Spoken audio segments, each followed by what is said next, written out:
તો અમરેલી જિલ્લામાં બગસરા શહેરના મેડિકલ સ્ટોરો આજે બંધ રહ્યા છે. તો all India chemist and druggist એસોસિએશનના બંધને ટેકો આપવામાં આવ્યો છે. ઓનલાઈન ફાર્મસીના વેચાણ સામે કેમિસ્ટોમાં વિરોધ જોવા મળ્યો છે. તો ડુપ્લિકેટ દવાઓના વેચાણ મુદ્દે પણ મેડિકલ સ્ટોરોને બંધ રાખવામાં આવ્યા છે.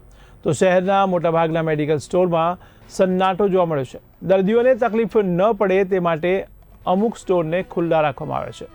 તો ઇમરજન્સી દવાઓ માટે ખાસ વ્યવસ્થા કરવામાં આવી છે. બગસરા મેડિકલ એસોસિએશન તરફથી ખાલી બોલવા માંગુ છું કે જે ઈ કોમર્સ અને ઓનલાઈન જે દવાઓનો વેપલો અત્યારે ચાલી રહ્યો છે, જેમાં ડુપ્લિકેટ દવાનું પણ વેચાણ થઈ રહ્યું છે, એ બાબતે જે ગુજરાત સૌરાષ્ટ્ર કચ્છ મેડિકલ એસોસિએશને જે બંધ પાડ્યું છે, એમાં અમે બગસરા મેડિકલ એસોસિએશન દ્વારા સંપૂર્ણપણે એમને ટેકો જાહેર કરીએ આજનો દિવસ. એના પછી આગળ જે અમારા એસોસિએશનના પ્રમુખ દ્વારા જે કંઈ નક્કી થશે એ પ્રમાણે આગળ અમે વધીશું.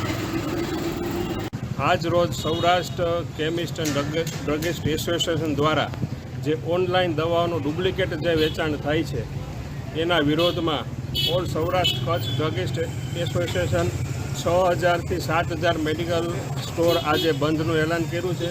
જે દર્દીઓને ઓનલાઈન દવાઓ આવે છે એ મોસ્ટલી બધી ડુપ્લિકેટ દવાઓ આવે છે અને દર્દીઓ બિચારાઓને ખબર હોતી નથી કે આમાં ડુપ્લિકેટ દવાઓ છે.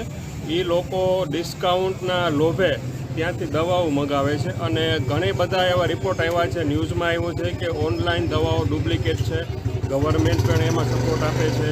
તો ગવર્મેન્ટને જાણ થાય એ માટે આજ બગસરા મેડિકલ એસોસિએશન દ્વારા